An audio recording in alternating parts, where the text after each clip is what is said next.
Hello and welcome to the first postgraduate coursework webinar. Today we'll be looking at counselling and psychotherapy. So I have with me Jacqueline Elliott from the School of Population Health. Who will be Public Health. Public Health. Let's see. We're off to a great start so far.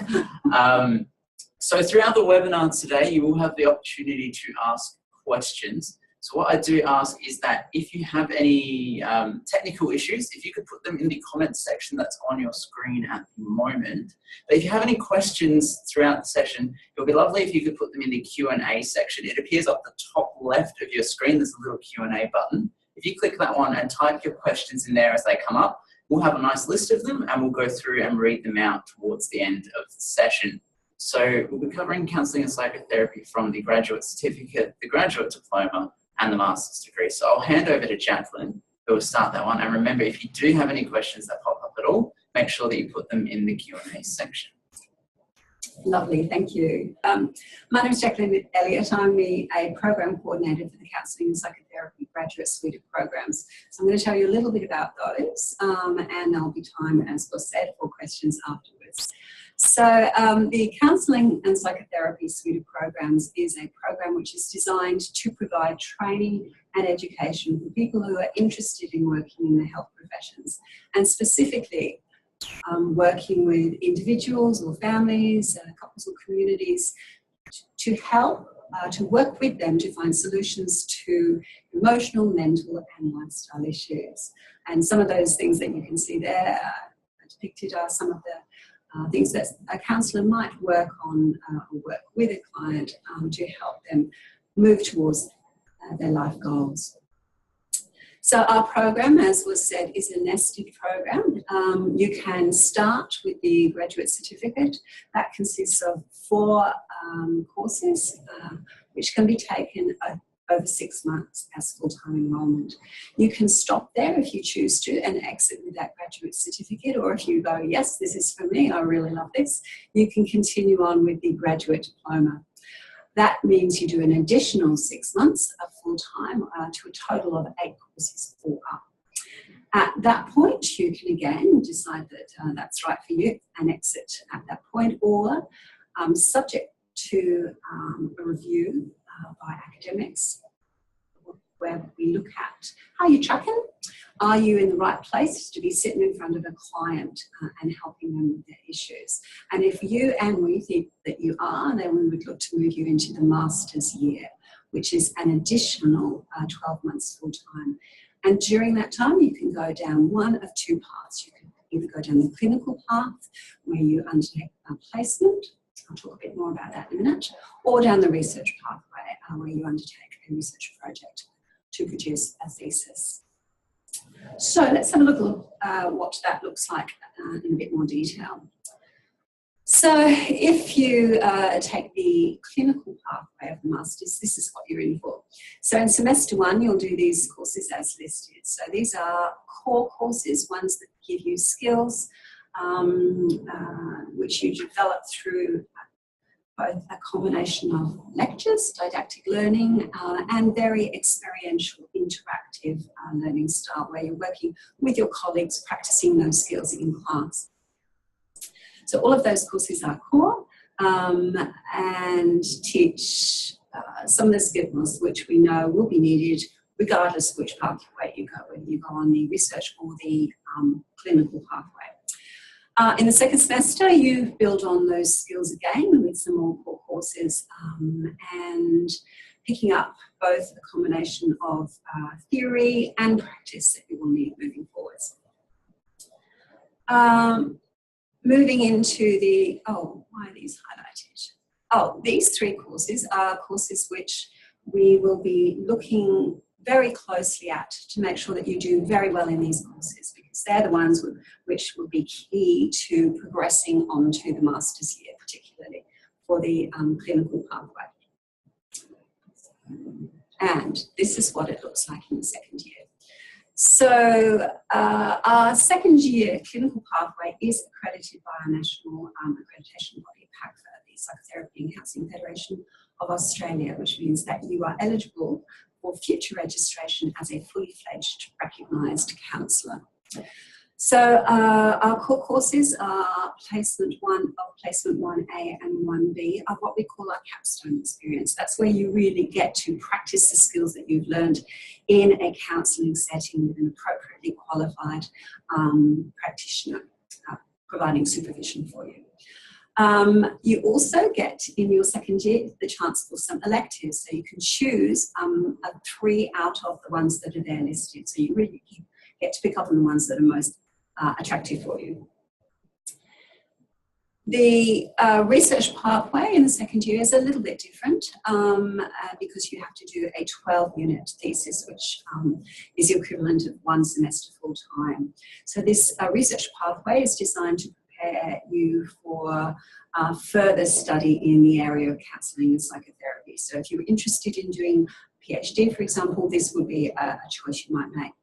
But the first year for them are the same. So you don't need to make your decision when you start within the program. So on graduation, there are a number of different employment opportunities that are open to you, and some of those are listed here.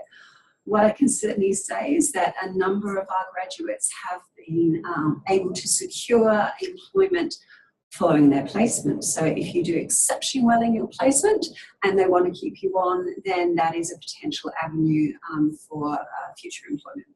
Can't be guaranteed, of course, depends what the market's looking like at the time, but that has certainly been one avenue that people have been able to gain employment as well. We have a mixture of domestic and international students, and we know that on leaving our shores with their knowledge, some of our international students have been instrumental in really promoting the growth of counselling within their own community, which is fantastic. Our domestic students come from a very diverse background. We don't discriminate on the basis of age or gender or sexual orientation or religion or anything else like that. We're genuinely interested in having a diverse community because we know that you will be working within a diverse community as well. So we've got to have a breadth of people that other people can relate to. So, oh, right, so these are the codes. Application is through SATAC, as you see there, and once you put your application in, you'll be asked to provide some further documentation and invited to an interview where we can kind of check each other out and make sure that this is the right program for you and you're right for this program. I could just cut in there. The main thing to remember is that the applications for the degrees are online in the initial stage. So you do go through the SATAC website, so that's satac.edu.au. You want to make sure that you click on the postgraduate portal rather than just the undergraduate one, otherwise you won't actually be able to find these degrees.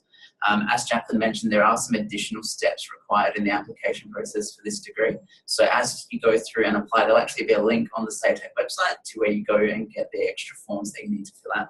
And I believe there are also some requirements that students need to meet for their clinical placements as well. Yes, so if you are going to undertake placements, you have to get a whole series of screenings, and there's information that's provided about those, but it's worth knowing in advance. It's sometimes can take a little bit of time to get those clearances, so getting onto it early is sometimes a good idea. And we generally handle that in-house, don't we? So we provide the students with the links. Yes, we can provide the links too, but you need to fill the forms in. We won't do that for you. So I think, normally entry is into the graduate diploma. So we very, very rarely take people into the masters because we think it's really good to have that kind of trial year where we kind of check each other out and make sure that this is the right thing. And at the end of that, we'll make a recommendation based on those 3 courses that I mentioned earlier. So if you're thinking of applying, make sure you put for the grad dip of counselling and psychotherapy. If you've got any further questions, they are the contact details of myself and Paula Gillespie-Fotheringham, who's also a program coordinator for this particular program. So the link on the page as well is to the degree finder page for this particular degree. So it has a really nice overview of the objectives and the goals of the degree, but it also covers a detailed study plan. So you can go through and actually click on the individual subjects and learn a little bit more about them to make sure that the subjects, especially with those electives, are things that you could potentially be interested in. And of course, the program coordinators, Jacqueline and Paula, who isn't sitting in the empty chair, by the way, just to clarify, there's no one person there, they can answer your questions as well. So if you want, it would be a really good opportunity to take a screenshot of this particular page. I'll give you a couple of moments to do that one now. Now, I will also mention that this session will be recorded as well. So it should be available on our website in about a week's time, so the same website that you signed up from. But now that you've had time to do that screenshot, I will just also remind you that the Q&A button is up the top. So if you do have any questions, I can see we've got one up there now. Feel free to ask them. We will address them in a few minutes. But we would like to introduce our mystery guest speaker, Jenny, who is currently sitting out of the screen and will now join us in the empty chair. Join us. Hi, everyone. So I'd like to introduce Jenny. She started studying with us back in 2014 and was one of our star students. She attained a distinction average over the course of her degree and was the proud recipient of two of our Student of the Year awards. Both for first year and for second year, so high flyer indeed. She completed her studies in 2016, doing her final placement at the end of that year, and has just graduated as of, I think, Saturday. So congratulations. Thank you. And she's just going to tell you a little bit about her own experiences within the degree and following. Hi everyone, thanks for having me here. Yeah, I started in 2014 in this program, and I came from a psychology background, and I wasn't keen on the labelling, and I really wanted to work with people in their context in a developmental way, so I thought counselling psychotherapy was really for me. So I applied for the Masters and was lucky enough to get in, and it's been a great program. I did it over 3 years because I had a child in the middle of it. But it's been a really valuable program for me. It's the coursework itself is really broad in comparison to other programs in the country. The Master of Counselling and Psychotherapy at Adelaide Uni offers a great deal of breadth, so it's a range of different modalities that you learn, as well as research methods and things if you want to go down that path as well. And I think one of the really big standouts of it is that all of the lectures and things that you have are very collaborative in their approach, which I was really impressed by. So it wasn't just a lecturer standing up there and teaching you textbook knowledge. It was also encouraged and welcomed that you could share your own experiences and that of other students as well, which was really helpful to the learning process because everybody has different styles, different experiences, and it helped to kind of just set you up a little bit to understand many of the differences that you can face out in the outside world, I guess.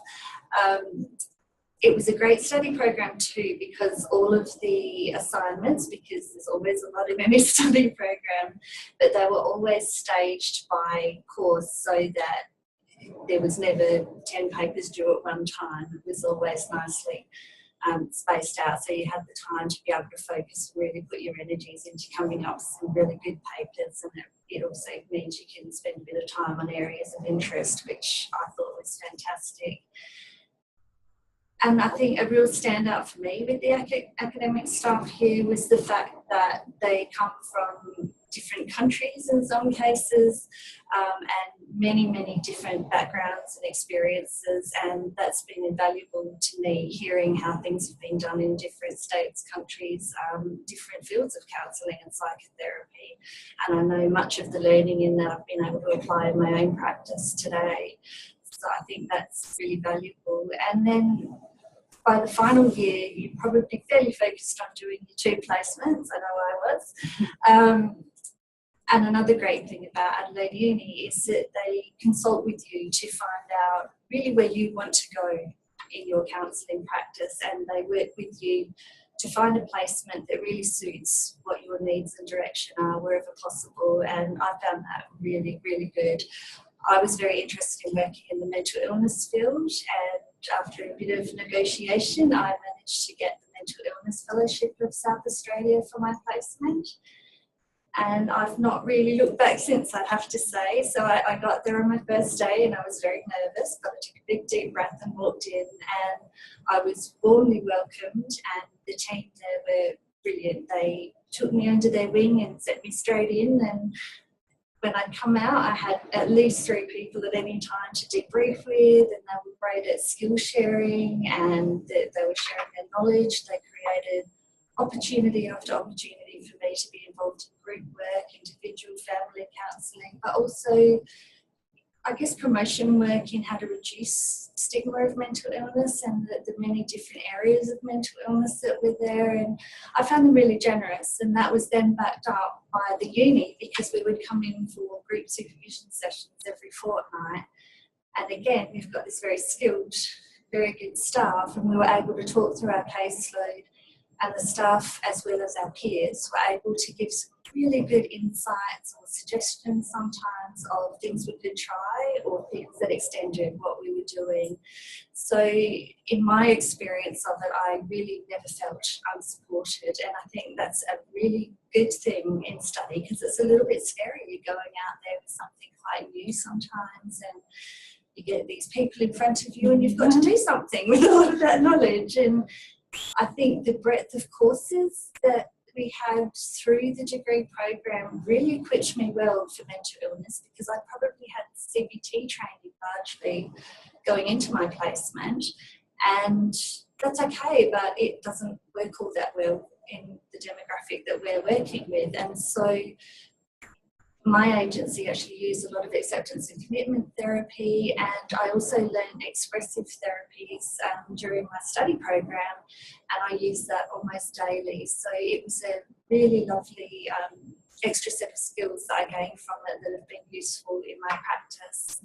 And so I did my first placement with MIFSA, as it's called for short, and it was going really well, and it was very challenging and quite different. I was working with people with depression and schizophrenia and obsessive compulsive disorder and many different things. And I learned very quickly that people's life experiences are layer upon layer upon layer, and very, very complex, and the needs can be quite complex. And so I was always challenged by having to think through, well, what are the needs here? What can we offer? How are we going to do this to best meet their needs? And so my skill level and development went up exponentially because of it. And again, I had a very generous team and agency who worked hard to give me the opportunities and that learning.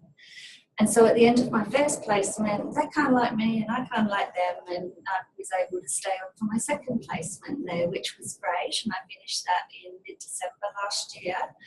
And I finished quite sadly, actually, because I was really enjoying it. And then I was delighted to get a phone call, I think a day later, saying that they wanted to keep me on, and they offered me a counselling internship, which I took straight away. And I'm still doing that to this day, but also several months ago I was offered employment as well, so I now am paid by the agency. So one of those people that got a job from it. But I'd have to say the secret to getting that employment is really, really enjoying those studies and really learning everything that you can. And when you do go to your placements, I know my own agency have said to me that one of the reasons they wanted to keep me on was I was just so interested, and I took every opportunity that they could provide me, and I asked lots of questions because they knew that I was learning.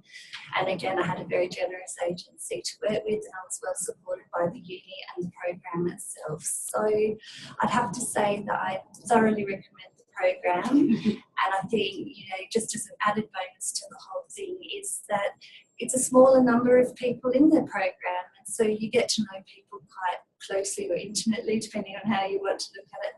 And I know myself, I've made friends that are going to be lifelong through this, and colleagues as well over time as well, and it's been a beautiful experience. So on Saturday we got to graduate together, and there were lots of selfies happening in the aisles and all of that here. But I think you wouldn't, if you're interested in the field, this is a great program to be involved in, and I thoroughly recommend getting in and giving your best shot, and hopefully you will get some employment at the end. Thank you, Jenny. Now, I'll just remind everyone that if you do want to ask a question, just pop it into the Q&A panel. Once it's come in, as I said, excellent, up the top. So I'll give you a couple more minutes to do that through. I actually had a couple of questions, if you don't mind. Go for it. Could you tell us a little bit more about your day-to-day in your current job, obviously considering confidentiality as well? Yeah, day-to-day I do a mixture. I do office-based counselling, so people come into MIFSA with whatever issue is concerning them, and sometimes that can be managing their mental illness, sometimes it can be life stresses because of the mental illness. Mental health system's a little bit problematic for a lot of people, so there are lots of challenges there, and we support them through that to learn more about themselves and their thinking and look at management styles. So it can be quite challenging and very different depending on the different contexts. And more recently, I'm also going out into the community and doing home-based counselling services with people who are experiencing agoraphobia, so they can't leave their homes, and we do lots of graded exposure, so it's just getting them out bit by bit, and very similar to the in-office counselling, but it's I'm really enjoying getting out and doing it because you get a lot more insight going to their homes to see the actual environment that they're from than sometimes you get in a counselling room. And we're helping many people and getting really good feedback about our work, so it's quite exciting and always different. I got told on my first day that life is like a box of chocolates, you never know what you're going to get, and I don't think I've ever heard a more true statement. Every day is different and every day can be quite challenging, and I like it because it keeps me motivated and excited. It never gets boring, and it's so inspiring to see people who are just struggling and yet they want to get through, and so you want to help them, and then when you can do that and they start to turn their lives around and live a better quality of life, it's really exciting. Fantastic. Well, we have a few questions here, so I believe this first one might be for you, Jacqueline. So I'll read out the question for the listeners. If you have completed your bachelor's degree in psychological science, what are the next steps in being recognised as a counsellor? Okay, well, it's an interesting question. If you've done a bachelor's degree in psychology, that's certainly entry requirements for our program is an undergraduate degree. And I would say about a third of our cohort have that as their background, as their undergraduate degree. And that sets them up quite nicely because obviously there is an overlap. There are very clear differences, but there is certainly some overlap. So sometimes they're able to get the equivalent of credit transfer, recognition of that prior learning, and so they may not have to do some of the core course content, but will do an extra elective or something like that, which is always nice because the electives are always the things that people are really interested in doing. That's what I did. Yeah. So you may not know, but anyone can hang a sign outside their door saying, I'm a counsellor. It's what we call an unregulated profession, but there are certain moves within the industry to see that change. And I will say that I think with the increase in the awareness that mental health is a very significant issue that needs more resourcing, that there's increased interest in those particular employment options. Quickly. Yeah, go ahead. There's also the rollout of the National Disability Insurance Scheme starting from July, and it's quite likely that that's going to increase possibilities for counselling because it is starting to become more recognised. So I think that's really valuable too. Either way, if two people apply for a position and one of them has recognised tertiary qualifications and the other one doesn't, the person with qualifications is all other things being equal, more likely to get that job. In addition, if you've got those tertiary qualifications, and particularly the master's degree, you can be listed as an accredited counsellor with the peak national bodies, which means if someone goes looking for a counsellor and they look on that site, your name will pop up. That is not open to someone who's not gone through that mode of training. So does that answer that question, do you think? You get back to me if that didn't answer your question and I'll try again. So excellent. I think the other point to just bring out from that as well is that there is a distinct difference between going down a psychology career pathway and a counselling psychotherapy pathway. Yeah. Would you like to elaborate a little? Sure. Shall I go first, or do you want to go first? All right, I'll go first. I like to summarise it, and with the greatest of respect to psychologists, because there's places and for both practitioners, healthcare practitioners. I tend to think of psychology as being problem focused and pathology oriented. So they diagnose a problem, and the psychologist is the expert who's going to come in and help you to solve that problem, or tell you how to solve that problem. I see counselling as being solution focused, as strength based, as working with the client to help them remember or identify the strengths that they have within themselves based on their own life experience, and to draw those forward to help them in the now. And the client is the expert in their life. They have the knowledge. Our job is to help them bring that forward. Yeah, I think that sums it up really nicely. I know in my agency we have both counsellors and psychologists, and the counsellors tend to work with, the psychologists tend to work with the diagnosis and have sort of evidence-based practices that specifically deal with, I guess, the symptoms of that diagnosis. And as counsellors, we can also do that to some degree, but we work within their context and how all of that is actually impacting their life. And so again, they are the experts in their lives, and we work with them to find a way of living with that, managing, and being able to keep implementing the strategies they're learning for that better quality of life. So they're related, but a little bit different. So the next question we have is, how many students are accepted into the graduate diploma/masters each year? That depends in part on which year we're talking about. So this particular program started 5 years ago. At that time, we had 3 graduates from the master's program.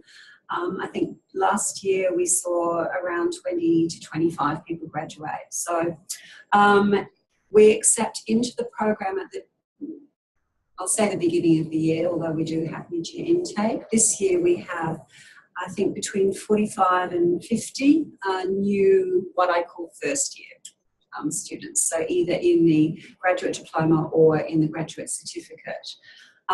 Some don't continue on into the masters. Most would be because they decided they didn't want to continue on into the masters, that they had what they needed at that point. But we like to keep our master's year relatively small, so we can give that really hands-on learning, if you like, and so that they can have very rich placement experiences. So we're probably limiting that to around about, again, 20 to 25 in the master's year. So no one's accepted directly into the masters. They come through the graduate diploma and then transition into the masters after that. And before you ask, no, they don't have to go back through SATAC to do that. We can recommend, and we do recommend, an internal transfer process, so you don't have to go through all of that again. Excellent. So the next question we have here is, what is the entry requirement for the graduate certificate in counselling and psychotherapy? Is it mandatory to have a background in psychology, or is it okay to go through a general bachelor's course? The entry requirements are an undergraduate degree. So psychology is a very common one for the reasons that Jenny mentioned, but we've had students from, media training, teacher training, doctors, nurses, engineers, cartoonists was one. So all sorts of things. We really do. We genuinely look at a number of factors. We don't just look at your undergraduate degree. We look at your grades within your undergraduate degree. So it makes a big difference to us if you got straight distinctions in statistics and bare passes in anything that involved human interaction, or the other way around. You know, we really do look at that, but we will weight that against your life experiences, any volunteering experiences that you might have in counselling that works really well. I rate that quite highly. So it's certainly not mandatory to have a psychology degree. And actually, there is an alternative pathway for the graduate certificate. It's not often used, but if you have relevant and extensive life experience in counselling, but you don't have an undergraduate degree, it is possible under certain circumstances to be admitted into the graduate certificate. If you perform really well in that, this is the right thing for you, you can then move into the graduate diploma and on through the course. So there are alternative pathways, but only for the graduate certificate. For the other, an undergraduate degree, plus the other things is what we look at. Brilliant. So to summarise, it can be a general undergraduate degree. It doesn't have to be in a related field.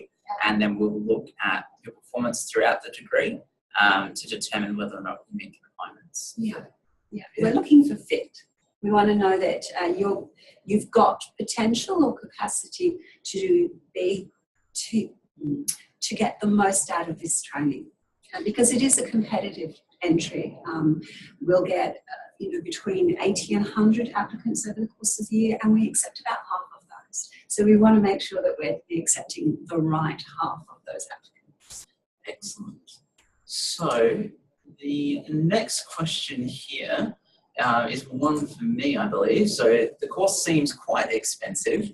Is there reasoning behind this? So there certainly is. So when it comes to tuition fees, they are actually regulated by the Australian government. So at a bachelor's level, the majority of degrees are what we call Commonwealth supported. That's where the government fronts the majority of the cost for the degree and the students are charged the gap.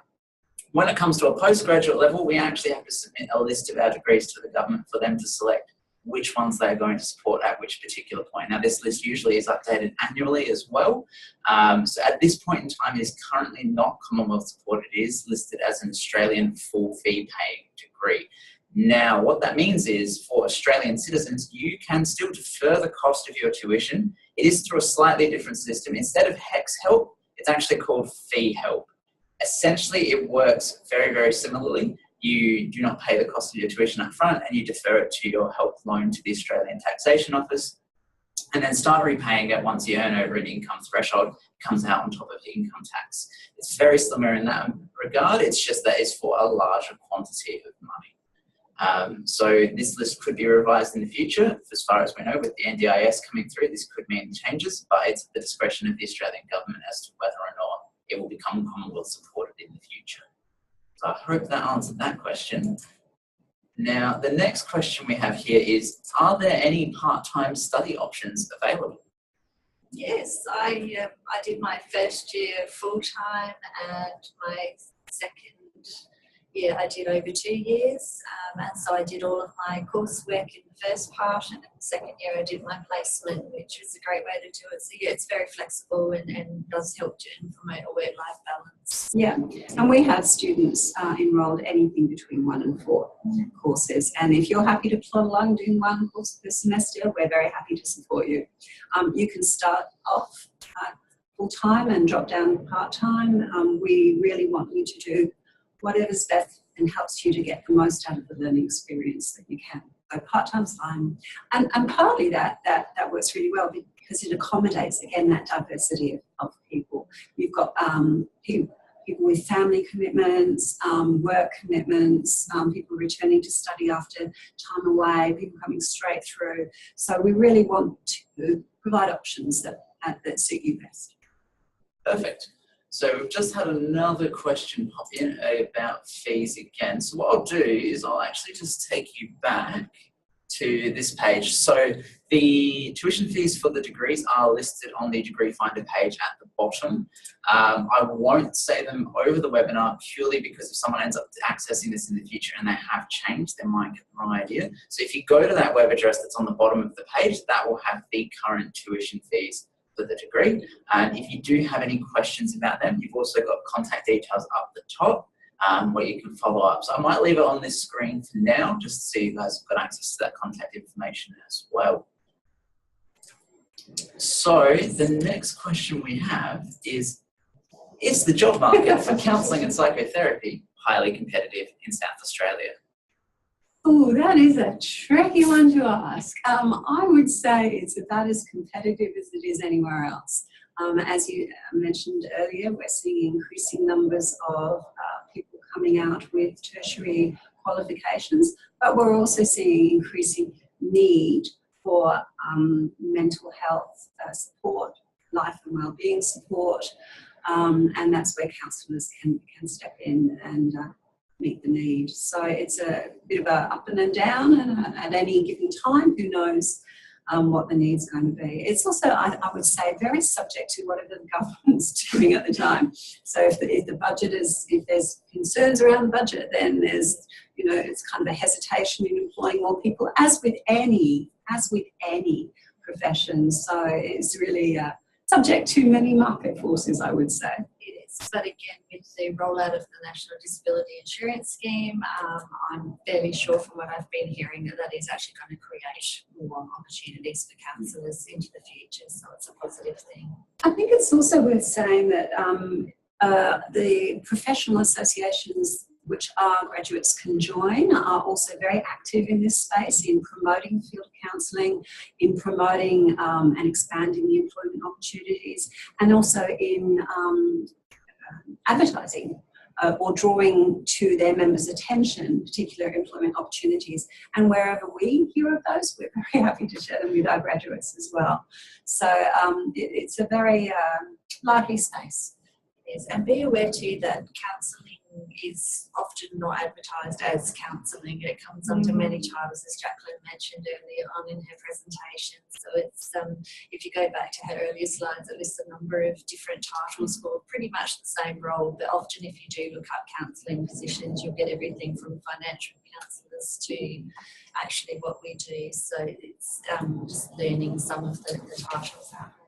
It's reminded me, Jenny, this is something new since you left us. We, as part of our placement, as well as the individual and group supervision that we offer, we also bring all of the placement students together as a cohort, and we have specific training around job readiness and preparing for, you know, applying for jobs and doing the interview and all that sort of stuff. We have industry experts coming in and talking to our cohort around the sorts of things that they're looking for.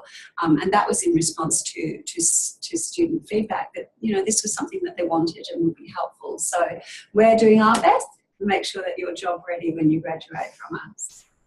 Fantastic. So one more question has come through, and then that's actually our last question. So if you have thought of anything in the last few minutes, please send it through now. Otherwise, we're on track to actually wrap up a little bit early today. So if you've got anything else you'd like to ask us, please pop it into the Q&A section now. Otherwise, the last question that we have received now is there a mid-year entry into the Counselling and Psychotherapy programs? Very timely question, I think, because the answer is there is mid-year entry into the graduate diploma and the graduate certificate. We don't do mid-year entry into the masters because we don't do any entry specifically straight into the masters, as I discussed earlier.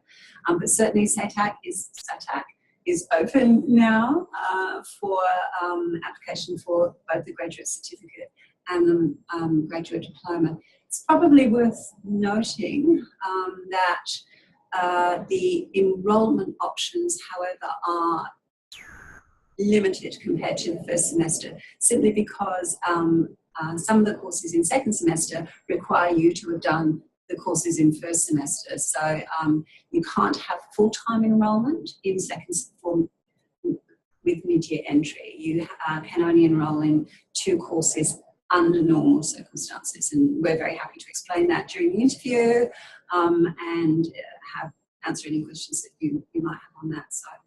If you have a particular question that's independent or specific to you, please just send me an email. I've got my details there, and I'll do my best to answer your question. So there are... I think you're open, the SATAC is open until June the 5th this year. That's 2017. So mid-year entry applications for SATAC do close in early June. Pretty confident it's the 5th as well. So you've got a little bit of time left to submit an application if you are interested. And of course, please feel free to contact Jacqueline or Paula in the lead up to this. you've got the degree finder link there as well, where you can find a bit more information about the degree. Just to reiterate Jacqueline's point from earlier, it is really important to understand that there is no direct entry into the master's degree. So if you look for the master's on the SATAC website, you won't actually find it. You need to enter either through the graduate certificate or the graduate diploma in counselling and psychotherapy, and then we transfer you into the master's internally once we've done a review process to make sure that you're feeling comfortable and that you're on track with everything going on as well. So we haven't received any more questions, so we will stop there. Thank you all so much for coming in and listening to the webinar today. As I mentioned earlier, it will be recorded, so you can always pop on and listen to it again if you missed any details. I've got the contact details up there, but I'm actually going to jump ahead just a little bit, if technology lets me. So we are having a series of other webinars going on. There are 8 more to go from now until September. The next one being public health in 2 weeks' time. All of them are on Wednesday nights. So if you're interested, you can jump onto the website here and register for the ones that apply to you. There's quite a broad range of areas covered, not just those in the health field. Other than that, we will say thank you very much for listening, and just a special thank you to Jenny and Jacqueline for coming in for today. Oh. Another question. Oh, thank you. You are very welcome. No worries. Well, we hope to see your application. Cheeky. Okay. Well, if you do have anything, don't forget to send through an email. Otherwise, thank you all for listening, and we hope you enjoy the rest of your night. Thank you. Bye.